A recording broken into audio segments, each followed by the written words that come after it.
sasama na ako para matigil na ang panggugulo at pananakit dito sa Distrito 6. Ang dami na kong mga inosenteng nadadamay. Payag na ako. Kaysa mahuli ka pa nila rito. Talaga po bang pumapayag na po kayo? Sinabi nang hindi na nga ang apo ko si Sangre. Pero pag nalaman ko po yung totoo, hindi ko po mapapatawad yung apo nyo. Buhay ng nanay mo! Buhay ng asawa ko! Ang nawala, Akiro! Salo! Salo! Sandali lang po! Nandito ako para tumulong sa sanuhin na nangangailangan ng tulong. Tutulungan mo kami magbayad ng mga utang namin! Magkakapera kami ng dahil sa'yo dahil susurrender ka namin kay Governor kaya makukuha namin ang reward. Hindi na kami naniniwala sa'yo. Fake superhero ka. Sino ka ba talaga? Ha? Ipakita mo yung mukha mo! Wait! There's more. Handa po akong magbayad ng malaki sa sino mang makakahuli sa sangreng yan. Good evening, Gob. Kilala mo raw si Sangre. Si Tera, Gob. Si Tera si Sangre. Pinagluloko mo ba ako? Hindi ko. Paano magiging Sangre si Tera patpatin yun? Ha? Sigurado, Gob. Isa talaga, Gob. Pinagloloko mo ba ako? Ha? Gob! Teka! Totoo sinasabi ko, Gob. Maniwala ka naman. Si Tera. Si Sangre.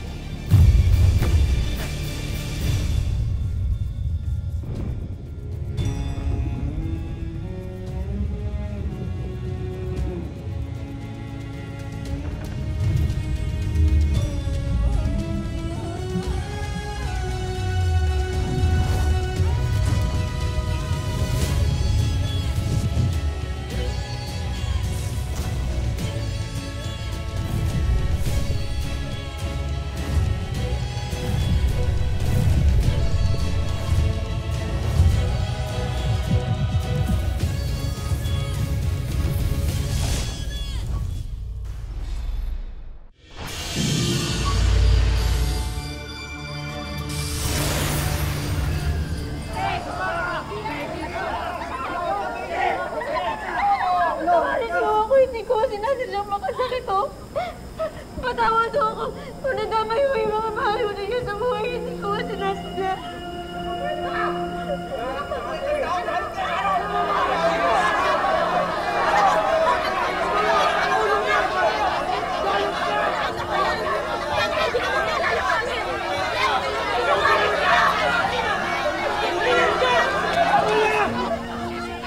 Ano pinagtatanggol yan? Di ba yan dahilan ba't kamatayan ka? Hindi natin siya sasaktan! Pabayaan niyo siya! Umalis ka na. Iwan mo na kami. Huwag ka na. Iwan mo na kami. Saan na rin? Sige na. Iwan mo. Sino ba kayo? Hiro, bakit mo na pinatakas? Nandun na eh! Ano ba? Pag nahuli natin si Sangre, makakuha na natin yung pera! Ang mahal-mahal magpalibing! Ba't mo naman ginawa yun? Bayaran na natin yung mga utang natin! Kapag nahuli natin si Sangre, pag nakuha natin yung pera, mabubuhay po yung mga pamilya natin na matay! Ha? Babalik ba yung mga mahal natin sa buhay? Tatayo ba yung nanay ko? Pakiyakapin ako.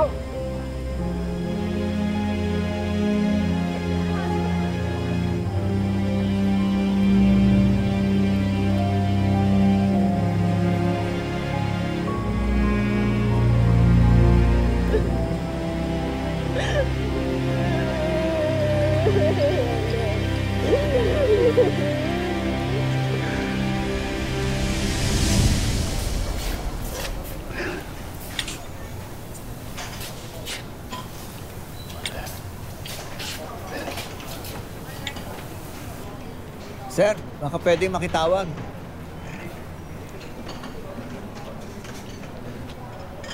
Boss? Sir! Sir, pansinin mo naman ako.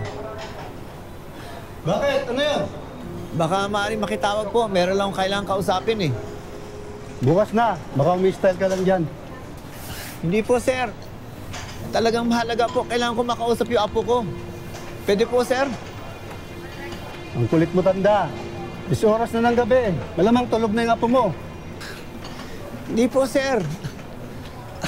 Kailangan ko siyang matawagan eh. Nanganganib ang buhay ng apo ko po. Pwede bang matawagan ko lang sandali lang po? Paano mo nasabing sa panganib ang apo mo? Bakit? Ano bang nangyari sa kanya? At paano mo nalaman? Nandito ka. Nagpapalusot ka lang eh.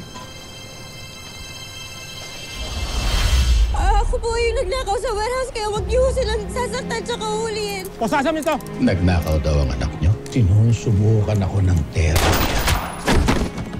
Wag! Wag! Wag! No! Tay!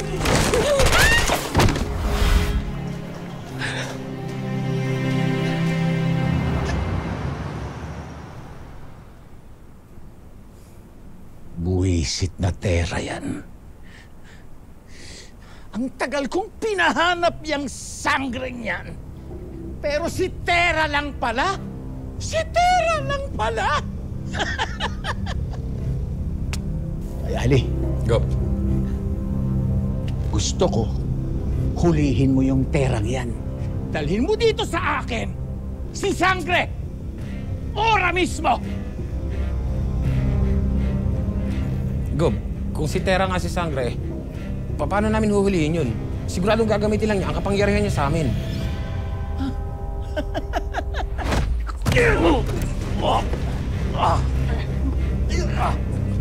Gamitin mo nga yung utak mo. Pwede ba? Paandarin at padaluyin ninyo ang dugo dyan sa utak ninyo nang gumana naman! Ang hirap sa inyo eh. Lahat na lang kailangan idikta ko. Mabuti pa ang posporo may ulo, kayo puro bibig.